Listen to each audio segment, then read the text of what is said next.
Bonjour, bienvenue sur Comment fait-on, heureux de vous retrouver pour une nouvelle recette. Aujourd'hui, nous allons réaliser ensemble des boulettes végétariennes. Vous allez voir, c'est très simple à faire et c'est délicieux. Dans un premier temps, vous devez trouver 75 grammes de pain rassis. Vous pouvez le laisser pendant 2-3 jours rassir.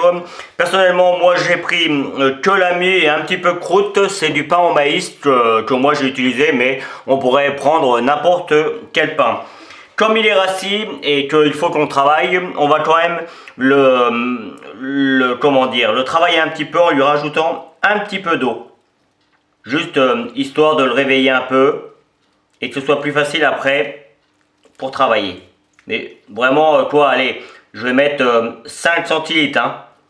Voilà, là il y en a assez. Je vais mélanger un petit peu. J'ai mis des gants, c'est plus facile. De toute façon, vous en aurez besoin pour faire les boulettes.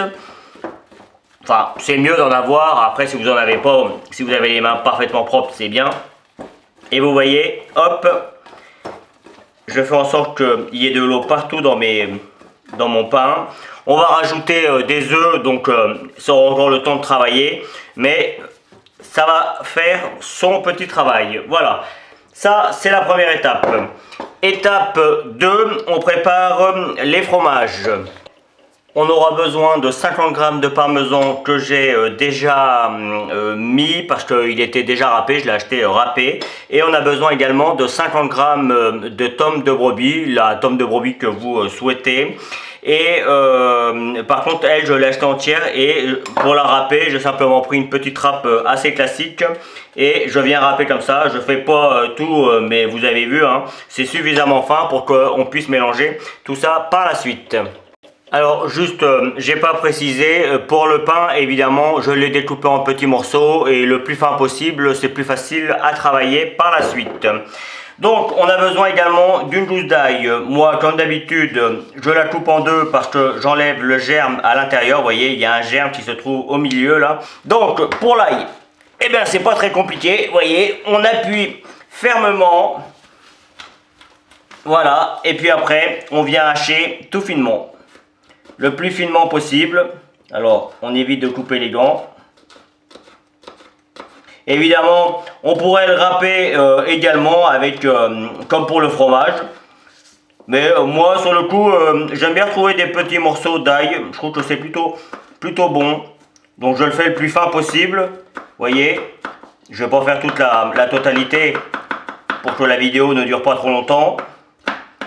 Mais vous voyez, hop, et puis quand j'aurai terminé, hop, je redonne un coup dessus pour bien l'aplatir.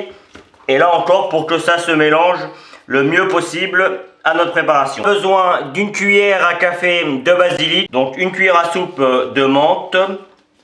Et pour la découper assez finement, vous voyez, il y a une technique assez simple. On vient la mettre en boule, on la serre au maximum. Et puis après, on vient la découper en petits morceaux. Alors je vous montre tout ça. Pour certains, ça va paraître très basique, mais pour d'autres, ça sera utile. Quand on fait des vidéos, il faut penser à ceux qui savent déjà cuisiner et à ceux qui ne savent pas du tout cuisiner. C'est pour ça que souvent j'insiste dans mes commentaires et dans mes explications pour que tout le monde s'y retrouve. Bon, parfois je m'y perds un petit peu comme vous pouvez le voir également. Voilà, il ne nous restera plus qu'à casser 2 œufs et on va pouvoir faire le montage de tout ça. Allez, c'est parti pour faire le montage. Donc je commence par mettre un petit peu de poivre. Évidemment vous pourrez goûter au fur et à mesure pour savoir si c'est assez poivré.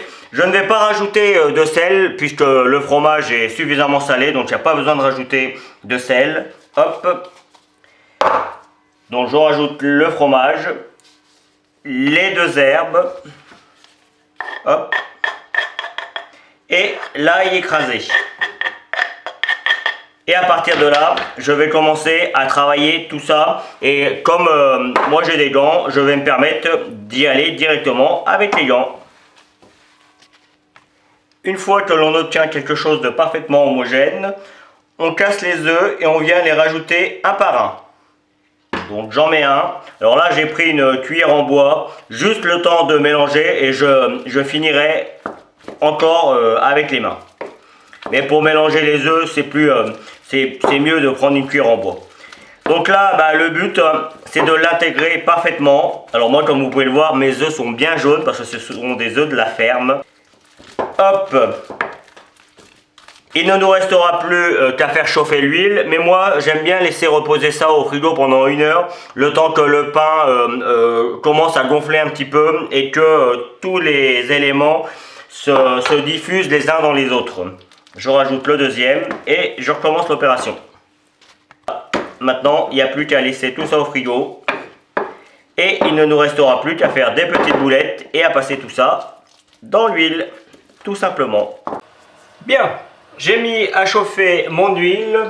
Petite astuce pour savoir si l'huile est chaude, je ne sais pas si vous la connaissez. On met une cuillère en bois dans l'huile et là vous voyez, elle fait des bulles. La cuillère en bois, il y a toujours un petit peu d'humidité dedans et quand on la met dans l'huile et que l'huile est chaude, ça fait des bulles. Là, on peut considérer que l'huile est quasiment chaude. Donc j'ai préparé une petite grille pour pouvoir recevoir mes bouillettes. J'ai un petit peu d'eau, vous la voyez pas, elle est ici pour humecter un petit peu mes gants pour que ce soit plus facile pour faire les bouillettes. C'est vraiment juste histoire d'humecter, hein, parce que évidemment avec l'huile on ne met pas d'eau. Et puis il ne nous reste plus qu'à faire les boulettes, on leur donne la taille et la forme que l'on veut et c'est parti pour la cuisson. Moi je les mets comme ça. Là je vais regarder si la première elle est bien. Vous voyez là l'huile elle est bien. Donc c'est super. Et on fait ça au fur et à mesure. Alors moi je l'ai fait à peu près entre la balle de tennis et la balle de ping-pong. Entre les deux. On peut les faire plus petites, on peut les faire plus grandes. Et vous voyez j'utilise ma louche pour les mettre. Ça évite de se brûler. Et voilà, vous avez compris le principe, il n'y a plus qu'à laisser cuire. Et la cuisson, là ils sont quand même assez gros, donc je dirais que c'est entre 3 et 5 minutes. Mais je vous montrerai comment ça doit être quand ça sort. Voilà, la première est cuite. Moi c'est comme ça que je les aime. Et puis je les pose, alors on pourrait les mettre sur du sopalin, ça marchera aussi très bien. Vous voyez, la deuxième est cuite aussi. À peine 5 minutes. Et parce que moi elles sont assez grosses. Si vous les faites plus petites, évidemment ça mettra moins de temps. Et puis moi je les aime comme ça, mais peut-être que vous allez les préférer un peu plus cuits ou voire un peu moins cuits. Donc n'hésitez pas à faire des petites variantes. Comme ça vous avez un petit peu de tout. Donc vous avez compris le principe. Et voici le résultat final. Je ne sais pas vous, mais moi ça me donne drôlement envie. J'ai évidemment goûté à celui que j'ai découpé.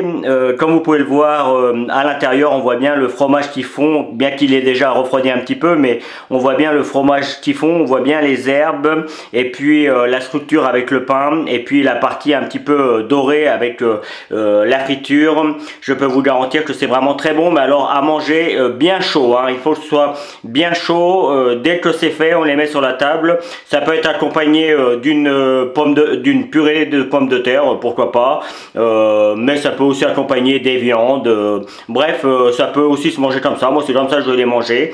Et en plus on a besoin de rien parce que il y a tout ce qu'il faut, hein. On a du fromage, on a un petit peu, on a des œufs, il y a du pain, donc la recette en elle-même se suffit. Donc voilà, j'espère que vous aurez pris du plaisir à regarder cette vidéo. J'ai pris comme toujours beaucoup de plaisir à la réaliser. Vous avez comme toujours les liens sur la description. Si vous continuez un petit peu plus loin, vous avez le lien pour vous abonner et celui pour aller sur mon site www.commentfaiton.com où vous retrouverez une grande partie de mes recettes. Et je vous donne 2 autres recettes tout aussi simples à faire que celle-ci. Je verrai suivant mes idées à ce moment-là, mais ça sera sûrement sur le même thème. Voilà, merci pour votre fidélité et à très vite sur Comment fait-on. Salut! Vous pouvez vous abonner maintenant à ma chaîne YouTube, c'est ici. N'oubliez pas la petite cloche pour les notifications. Vous avez également le lien qui va vous amener sur mon site www.commentfaiton.com où vous retrouverez l'ensemble de mes recettes. Et je vous donne 2 autres recettes ici qui vous seront très utiles. À bientôt sur Comment fait-on.